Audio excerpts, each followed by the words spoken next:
unfortunately. I think that's still true.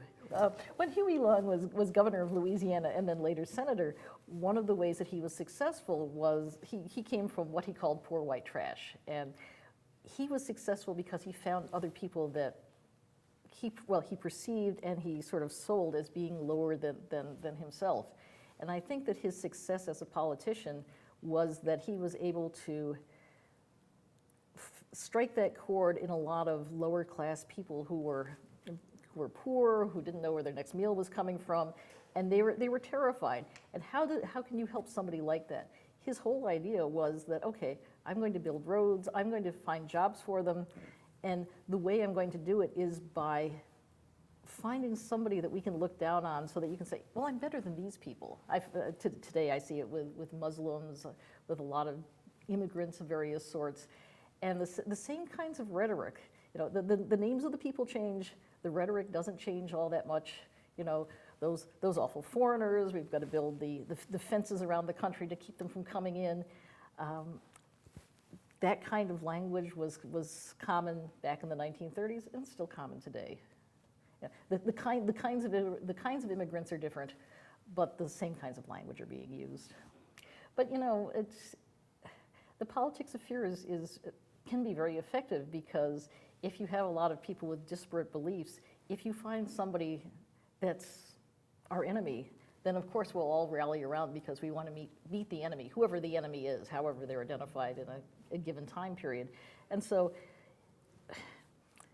often it's easier to create a war just so we'll have everybody together. It can't happen here, there's a war against Mexico. And it's just because, well, they're there, and if we want to get people not thinking about the things that divide us, terrific, let's declare war. That means everybody will have to come together, and in coming together, we'll forget about the things that are distressing about society because we have a common enemy to attack.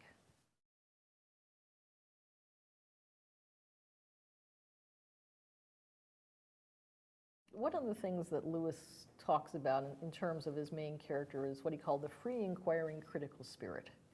And I love that line because I think that it makes you want to think about what you're doing and what you're participating in. Within the world of the book, there are all these people that Doremus knows who are of varying political affiliations. He knows a sort of an old school communist. He knows a lot of conservative people. He knows a professor in an institution. And they all have different ideas, and many of them are either lulled into thinking that Buzz Woodruff's form of patriotism, so to speak, is okay. And Doremus is one of the only ones that says, well, maybe it's not so good. What he does is he goes to some of the political campaigns and then to where Windrip is nominated for president. And at first he's drawn in too. He's drawn in by all the flags waving. They bring in some veterans from the Civil War because there were a few men left from the Grand Army of the Republic and everything. And he's drawn in by this as well. And he's amazed at the number of people around him who are just drinking it up. They find the symbols wonderful. One of the symbols is actually the one from ancient Roman times. And they're pulled in by all of this. They're pulled in by those sorts of things that sound good. And then they start playing patriotic songs and all that sort of stuff. And Doremus says, perhaps I've misjudged him. And then there's this, well, if it were a movie, there would be a sort of a pause in the action.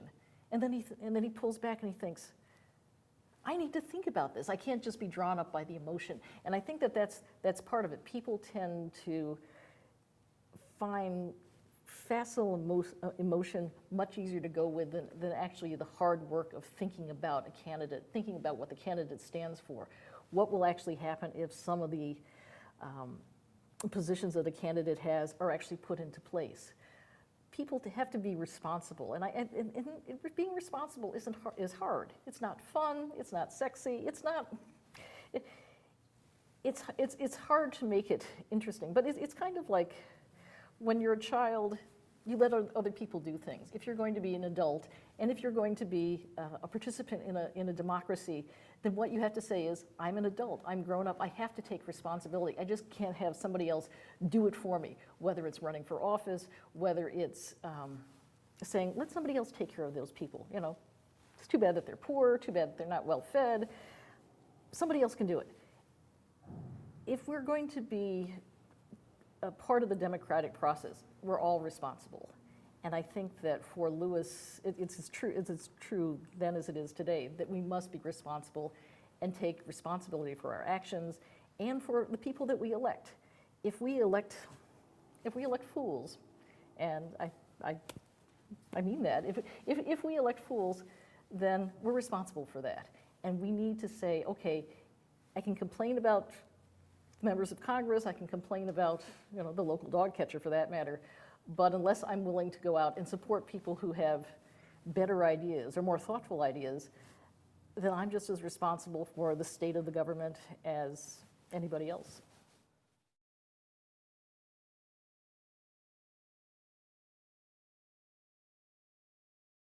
I think the humanities is very important in terms of making people think and think analytically. Thinking I think is fun, obviously, but being analytical can be hard. I think of it sometimes when I teach film, for example, and most of the time when we go to the movies because we enjoy it. When you teach film, you talk about the camera angles. You know, is the camera going up? Is the camera going down?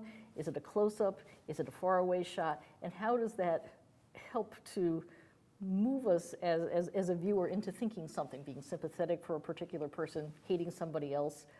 And I think that humanities in general is kind of like that in the sense that it makes you think about other people. So for example, if you're reading a novel about somebody that is not like you, and you say to yourself, okay, terrific, I'm reading this, but I can understand it. I can figure out why this person is doing what they're doing. I think that when you're able to step outside of your own circumstances, whether it's economic class, political class, whatever it is, and think about being in that other person's shoes, that you're able to think a little bit more broadly about this country and about the world as a whole. I'm reminded of the novel Native Son by Richard Wright, and it's about a poor African-American kid in Chicago. And he lives in this awful place with rats all over the place, and he ends up murdering a white girl and cutting her up and throwing her in a furnace.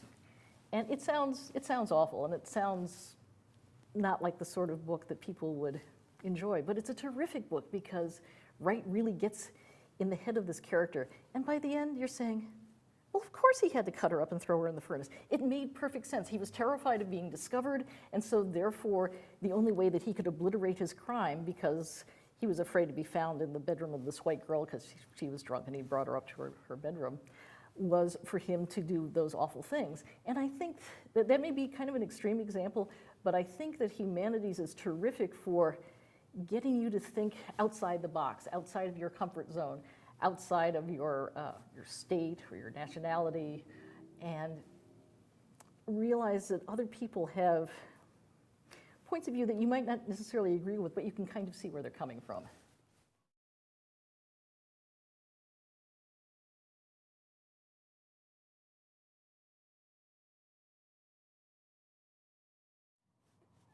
It's probably an ambivalent answer, probably much like Lewis. I mean, I think that there are a lot of more people involved in politics than there used to be.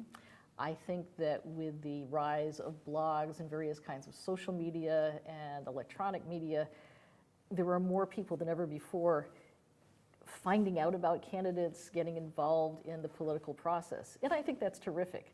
On the other hand, I think that there are so many people, well, not so many people, there are some people in this country who have a lot of money who are trying to push a political agenda, and because they have the money, they can take control of major news outlets and various ways of getting at the mass of the voters. So it's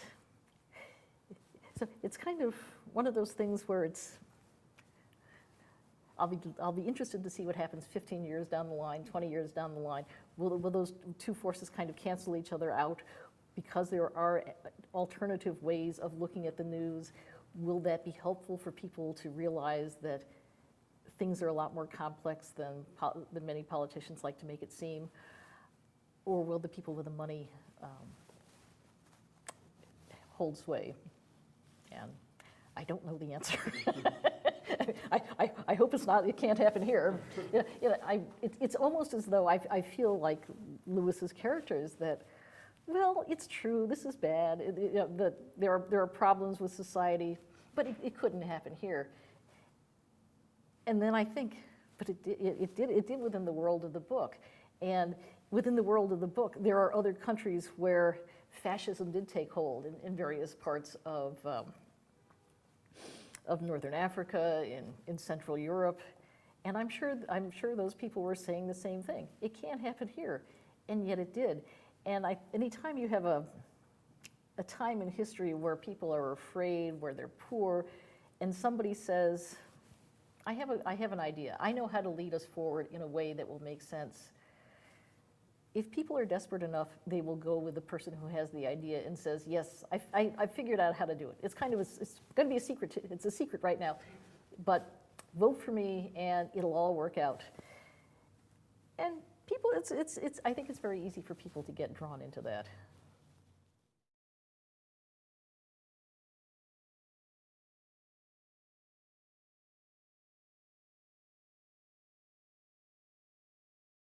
I think all too often it does, because people will call on the phone and they say, I'm calling for candidate X, and you're in the middle of dinner and you say, that's okay, never mind.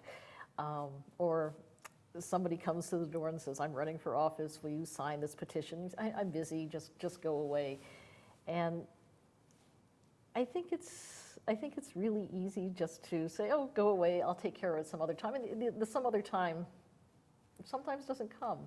And even there's a fellow in my neighborhood who was a state senator, and he came by a couple of months ago and he needed to get on the ballot for the next election.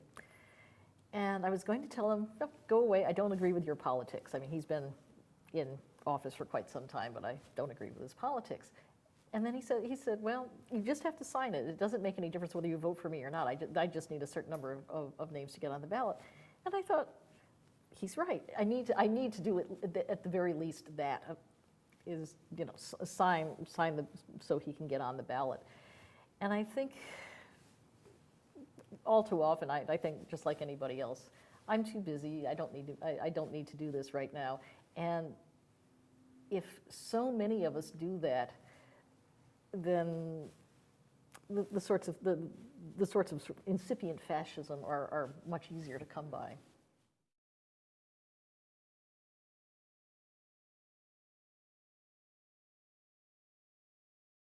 Okay, and let's see. This is Triangle Books, which is a reprint house. And usually with reprints, they don't say when the reprint happened. I don't know whether you want to get a close-up of that or whatever. But it says here, what will happen to your family if America gets a dictator? And I brought this because it looks like a lovely nuclear family, and I'm sure that this probably came out in the late 30s, early 40s. And it's your basic nuclear family. They're listening to a radio. I mean, today it would be a television. And you have the parents and the children, and you keep thinking, okay, well, this is a family. People who are reading this might think this is a family very much like my own. Just listening on the world getting weirder and weirder and more scary all the time. And I think that the folks at Triangle who did this particular edition, it's red, white, and gold, not blue, but we have the white in the lettering. And then this on the back, the whole idea, I think, is the more that people see in themselves the complacent Americans, the Americans who just let the world go by and assume everything will work out right. I think that those are the people that this book is aimed at, which is probably like 95% of the population, to tell you the truth. Because most people will say, okay, well, it's not me. I'm not a politician. I'm an ordinary person. And it's the ordinary people who are the ones that need to get involved. And unfortunately, the ordinary people are often the ones that are manipulated by the press, by various kinds of media. In that time, it would have been movies and radio. Today, it's obviously lots of different kinds of electronic media, television, and so forth. But it's very easy to get manipulated by symbols and by slogans and things like that. And although it's good to have a lot of information about the people that you're voting for and about the candidates and so forth, by the same token, sometimes you can get information overload. And so when one listens and when one participates in a democracy, you have to sort of think about it. Where is the information coming from? Are the people who are broadcasting it, are they trying to get you to think in a certain way and all that sort of stuff? And so it's interesting that picture not only has the sort of nuclear family, but that they're all focused on the electronic medium as the way of making the politics come to the household.